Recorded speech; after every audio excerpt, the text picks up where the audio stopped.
What's going on, everybody? It's your boy C-Zar with C-Zar Gets Crypto, and we are talking about Polkadot today, aka Dot USD. We're using the I'm on Coinbase. I didn't want to be on Coinbase. I wanted to be on Tethers, yeah. USDT on Binance, because this does have the most historical data available for DOT on TradingView. I'm sure that it existed before this day, but as far as TradingView is concerned, this is the most historical data that we can provide. Now,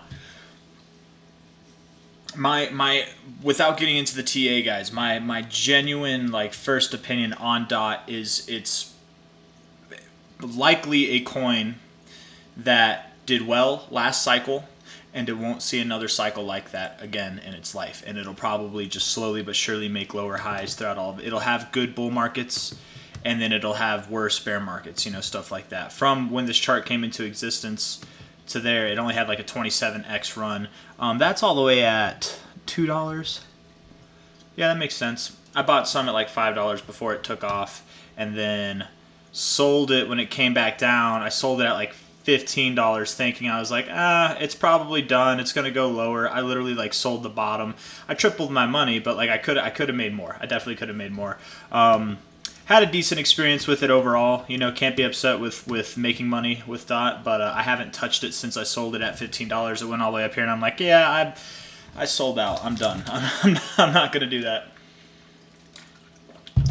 We're not here to talk about my personal experiences, though. We're here to talk about what I personally believe is going to happen with this thing. And if we're looking at this thing from the bottom to top, now I just want to say before I get too much further, just because I have a biased opinion as to this thing not achieving its all-time highs again, it kind of being a one-and-done thing, that doesn't mean that it's incapable of achieving all-time highs. It definitely can. Forget what I say. I'm just going off of statistics, okay? Most coins that are this new, that have seen one cycle, you have some proving to do. I feel a lot more confident in coins that have had multiple cycles, even if they haven't broken their all-time highs, but they've maintained higher lows. That's significant. Where this thing, right now, we technically haven't even found our bottom, have we? And I do think that we will form a higher low than this, but truthfully, I think this is the all-time low on this chart. I think this is just first day mania. Let's see. Let's actually go back and see. I'm pretty sure that's what it is, though. Yeah, it's just first day craziness. So, and that came August 17th. So maybe we can choose that as the all-time low right there. I'll put a line there and just see if that reflects out. Maybe use the weekly chart. Yeah. So that right there would be down at the 1786 or the 1886. By the way, that's a price we definitely could go to, down at about $2.64. Here we are sitting at $4. Seeing an extension to the 1618 would be my first expectation generally. And, I just think with something like this, seeing deeper extensions is totally possible for sure. But let's see. Let's see here. Found support off your 0.5, rejected your 382, kind of disrespected it a little bit, got below your 0.5. After finding support on it, you double tapped it as resistance. You had no problem getting below your 618. You definitely disrespected this area. Found support on it a little bit, but you disrespected this area. And then you went just straight down to your 1272 where you found support and then provided resistance on it. You kind of did the same thing with your 1414. I actually really do think that if not the 1618, which would be just a little bit lower, that would be about 40 cents lower than what you're at now, maybe 30 cents lower. I really think that you do have a solid chance of going to this 1786 before seeing any major upside. And the reason I feel confident in that is there's not a whole lot of volume, there's not a whole lot of interest on this chart here, the USDT chart. The biggest exchange in crypto is Binance. The USDT pairing is the most traded pairing for any crypto. It's just how it is. Unless it's on a DEX, then rules are different. But for any crypto out there, the most volume traded, you can look at it yourself. It's always Binance. It's always USDT. That's why. Anyways, let's see here. Let's see. On a weekly, looking at the RSI. RSI does look weak. You're getting into oversold zones. I think that you've broken all hopes of holding this kind of ascending trend line here. Yeah, you've broken through it. With a close of this week, I guess you haven't done. Have you done it? Let's see. Let me zoom in. Yes, you have. You've done it like 1 or 2. You're either 2 or 3 weeks in it right now. So, I do think it goes lower. I really do like this potential all-time low as a price. I know we're super close to this 1618. There is hope that you could bounce off of it. Likely what you would do is just like what you've done with most of these fib ranges is kind of disrespect it a little bit. Maybe you find some turbulence in this area. If you don't get a significant bounce, even if you do get a significant bounce, but all you do is promote a lower high, that'll be a sign telling us that maybe we're not done going lower just yet. And maybe we do go to the 2272 somewhere down here, but I'm looking more at this area right here. I'm going to take away all these little lines. Somewhere between about $2.80 to $2.40, $2.35, something like that, is what would be in store for this thing. Let's see if there's other fibs that line up with that. From bottom to top, I don't know if I said this, but we're doing this one for Stana. Stana requested this, so we're doing this one for you. I forget if I said that, but shout out to Stana.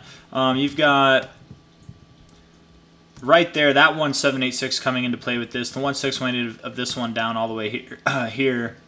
1272 is in this range of the 1618, which is an area, you know, on the weekly that you can see clearly we have found support in this area before. So I do think you will find turbulence here. It might be a decent buy if you're looking to trade this thing, you know, buying it at about 360, maybe 355, something like that, and selling it if it goes up to like, I don't know, maybe up to like basically where you're at now. Again, you know, maybe it'll have some kind of bounce like that, which would promote an overall, let's just say, like a 10 to 15% bounce, something like that. That might pull for a good trade, but I do think ultimately it goes lower. Obviously not in a straight line. It can move in a straight line for a bit of a time, but I don't think, you know, even throughout all this downside, I mean, you did have a pretty long stride, but this was like mid-bear market. We're not in those conditions anymore, so if you were to move in a straight line, I don't think it'd be like a march down like this. I think it'd be more like some kind of flash crash down to that area. But I deleted it. I didn't mean to delete it. Let's see. There we go. Yeah, I guess that is the same area, isn't it? Right there, yeah. So that's kind of what I would be looking for. Somewhere around 280 to 235, somewhere in that range. The daily itself, let's kind of give this thing more of a general look to see if we find anything that can argue that. It looks bearish, man. It really does look bearish. The RSI looks bearish. It looks weak. You're in a downtrend. Purple line's slanted down. You're finding resistance on it. You got a weak long-term RSI as well. Yeah, I think you're going down more. I wouldn't buy it here personally, and if it goes up, I definitely wouldn't buy it. You only buy on the lows, guys. You don't want to buy on the highs. Remember that. You do have bullish divergence presenting itself on the 4-hour, but that doesn't need to promote. That doesn't need to promote a significant move up. You know, you're at $4 now. Maybe move to $4.10. Maybe you don't. Maybe you move even lower than that and then continue down. So I do think all in all that the 4-hour looks weak, the daily looks weak, the weekly looks like it wants more to go down, and overall this chart is kind of just sad. Right, this is kind of what you would call a pump and dump, basically, because it had so far that's all it's had is one cycle up that was decent, and then it's been coming down. You've got this flat base here that's finally giving out with descending highs coming into it. I think you're starting your next phase, probably your final phase down, and then we could talk about a movement upwards. Now, what's this thing going to do for the bull market? Depending on where its low is, let's just say it's low. Let's say it finds its low right down here at $3.50, higher than I said. And the reason we say that is because, well, see, for retracements, that would actually make these lines a little bit higher. For extensions, it would make them, or it would make these lower. For extensions, it would make them higher. So it's hard to say. I don't know. I don't know if I can talk hypotheticals with the fib here. This does kind of line up with previous stuff. I don't know. What's the market cap of this thing? Let's go into it here.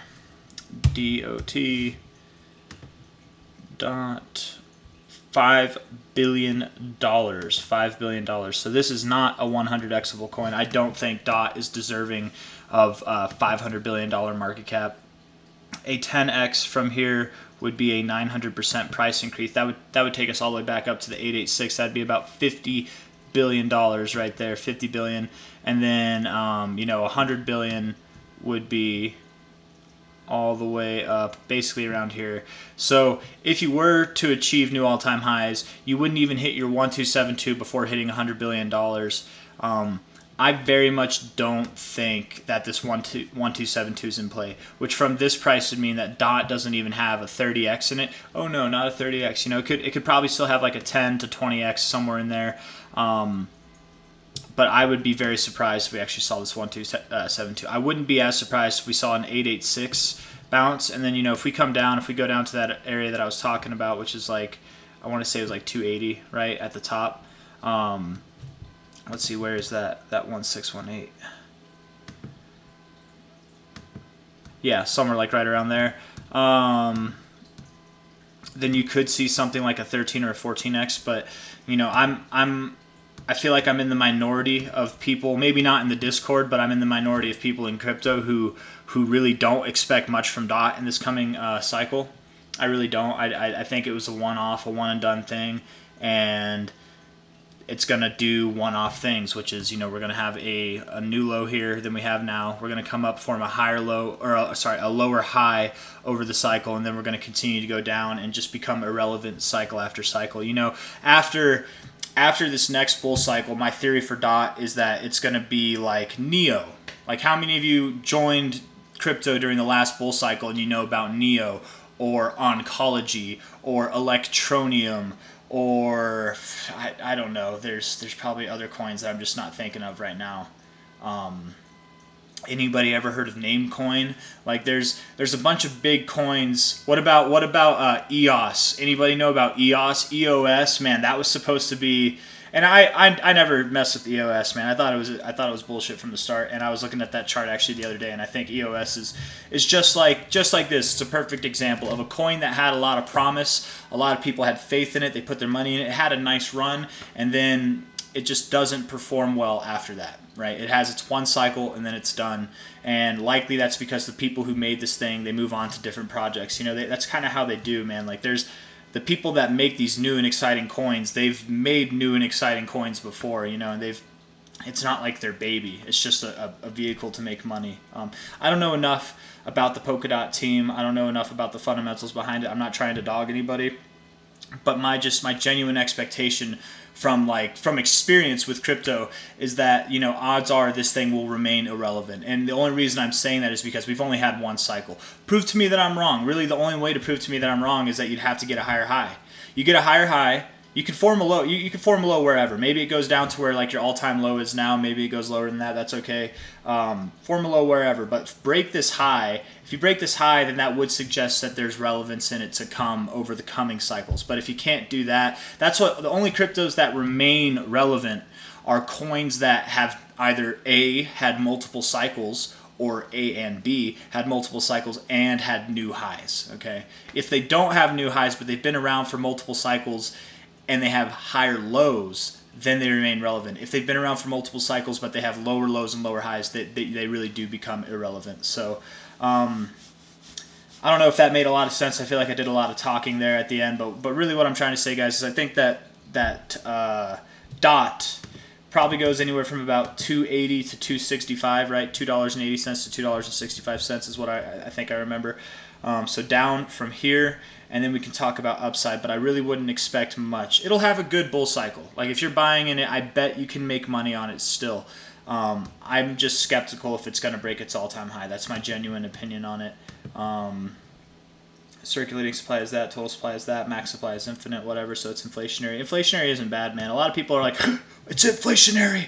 Oh, it's just like the dollar. It's going to be worth nothing one day. No. Most of these inflationary cryptos are dramatically less inflationary than the US dollar. So as long as it's, you know, if we're pitting it versus the dollar, if it's less inflationary than the dollar, then that's okay. Yeah, it'll lose value versus itself. Yes, there's other things that will retain more value over a longer period of time. But just because it has an infinite supply does not mean that it's destined to go to zero. I mean, maybe everything's destined to go to zero at some point. But anyways, enough of that. Lower first, and then we can talk about higher. But I think that it's going to be sometime before then, you know, probably like in the months to come, maybe by the end of the year, if not sometime in the beginning of next year, that we find our low. If you like the video, leave a thumbs up, subscribe to see more. I appreciate all the likes and all the subscribers. You guys are awesome. We're at like 730 people almost, or like 727. I forget what it was. I don't know. It doesn't tell me here. It won't tell me. Anyways, take care, everybody. Have a good day. Bye-bye.